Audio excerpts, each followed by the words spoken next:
So now let's look at the first example problem in this topic.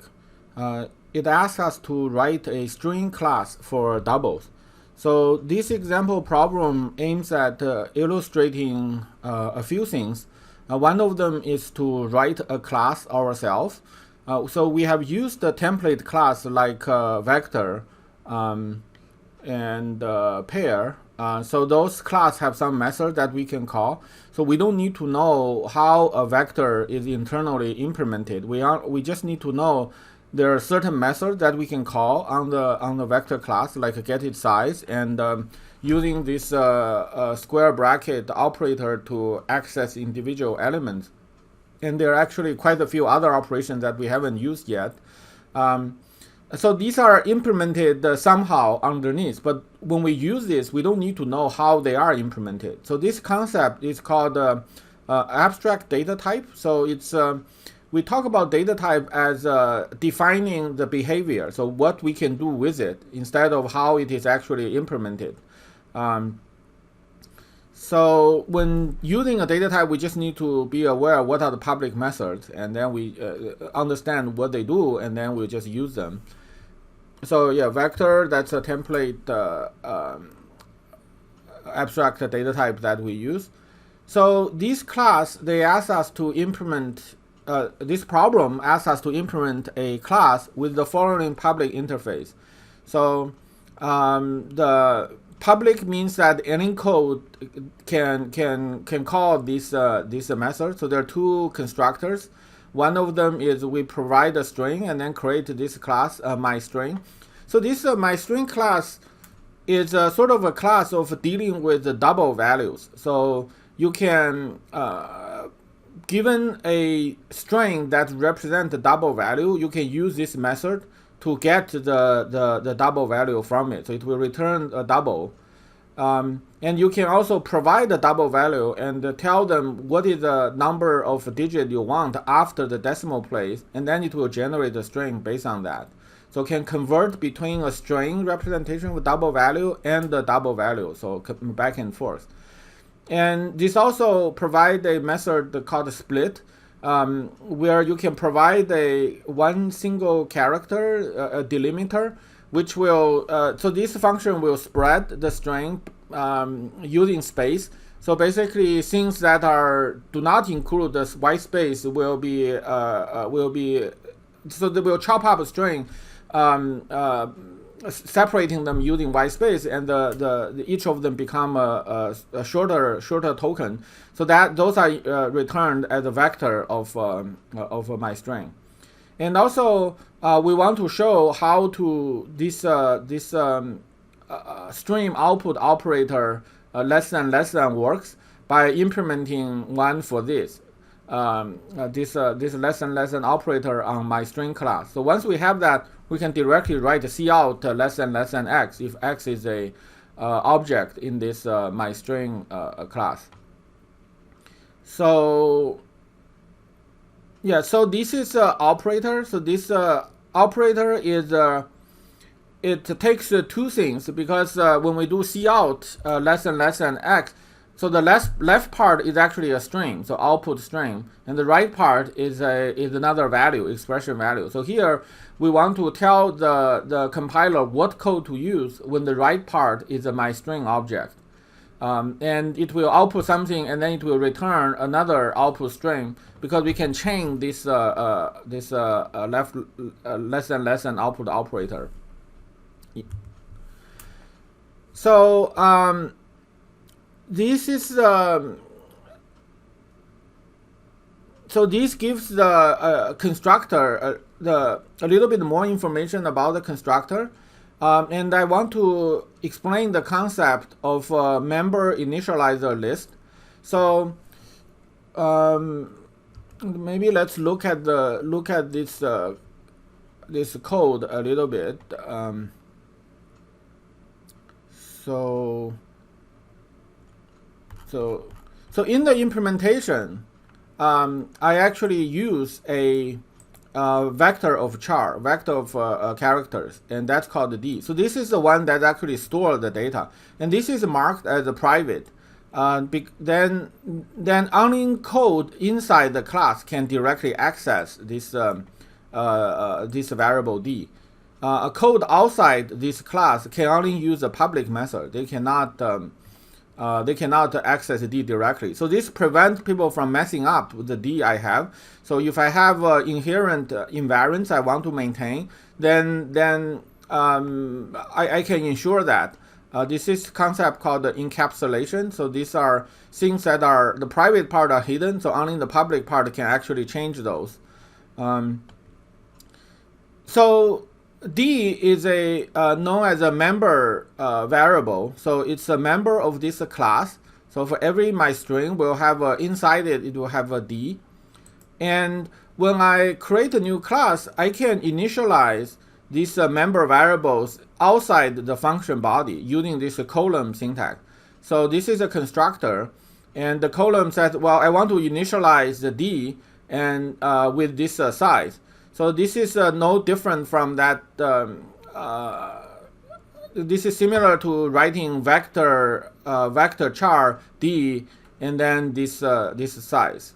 So this just means that d will be created as a vector of char initialized at this size. So after that, then I'll just copy the string into d, make a copy of the characters in the string. So that's the constructor for this. And the other constructor is given a double value, and then it provides precision, and then it so it initializes as a one character vector, and then with the value 0. So inside the function body, we will expand this vector if we need, and this is the default value. When we get a value 0, so that's what we will return. So in fact, actually, I guess this is logically this is a little bit problematic in the implementation, but we'll see. Okay, so let's just look at the problem description. So this problem aims at teaching three things: implementing a class, and also I want to show how to convert a double value and a string, and also how to split a string using delimiter. So hopefully after this studying this problem, you get a sense of how this input output works. So the logic for input output when we do double x and then cin left x, underneath what's happening is similar to what we have here. So I want to make that after this hopefully those input output are less mysterious. And also you need to understand how to do this for one of the homework problems. So I think the one of the homework problem asks you to do something similar for int, which would be easier than double. So yeah, so this problem, there's really the sample input output. You can almost ignore that. That's really just to show this code. So what I really want to do is just to explain this code.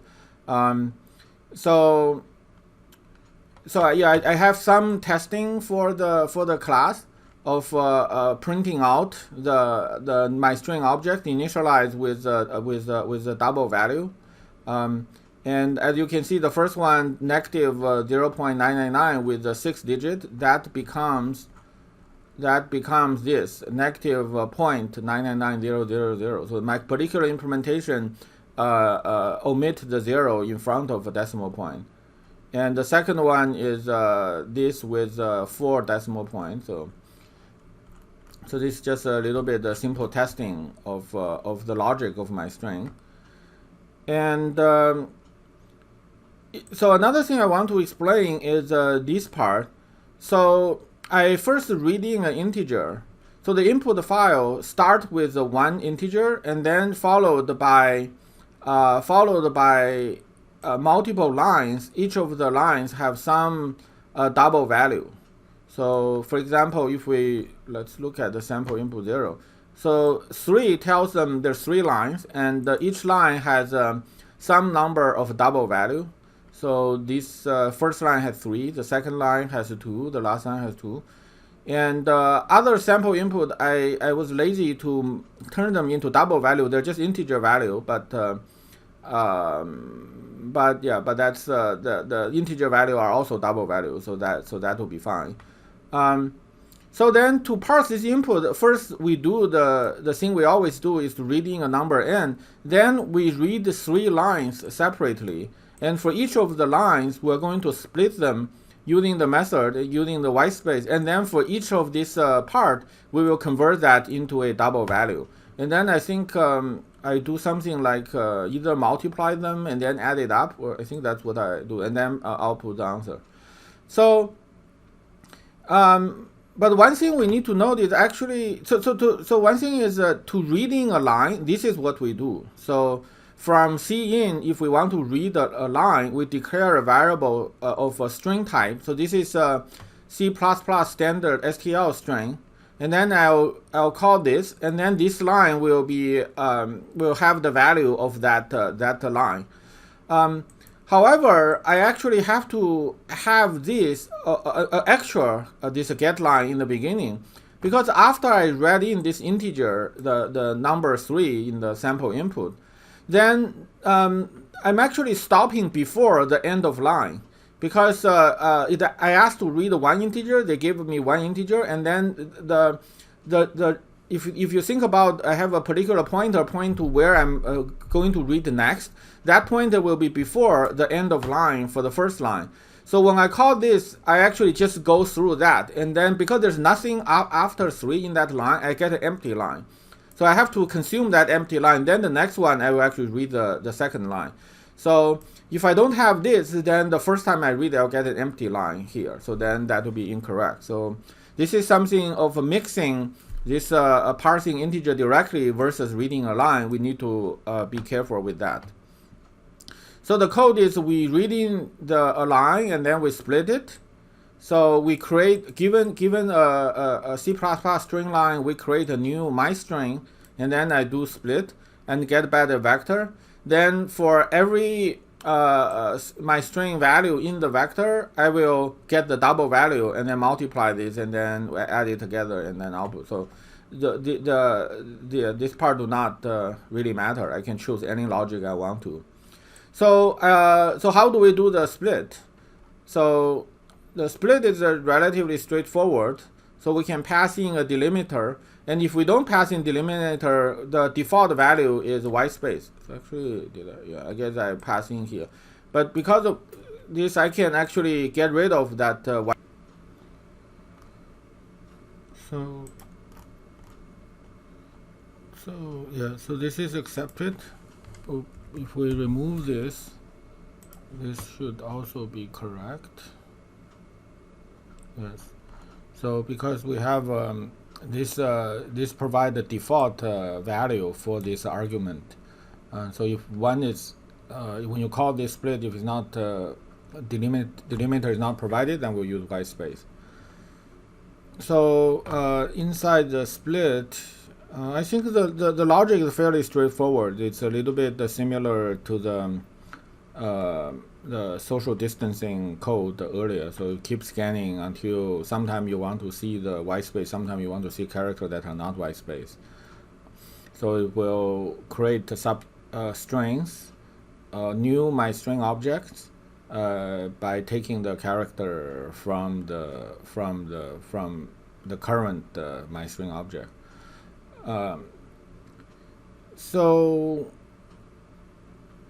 let's see. So this double value function essentially have the logic of parsing a string into a double value. So it first check whether the first one is negative. If it's negative, then that's a negative number. And then a digit character will be between these single quote 0 and single quote 9. So recall that this corresponds with specific numbers. So single quote 0 is actually 48 and 9 is 57. So when we want to take their actual value, we can subtract the single quote 0. So then digit 0 will become 0 here. Digit 1 will become value 1 here. So this is we scanning. Every time we see a new digit, we multiply by 10 and add the new digit.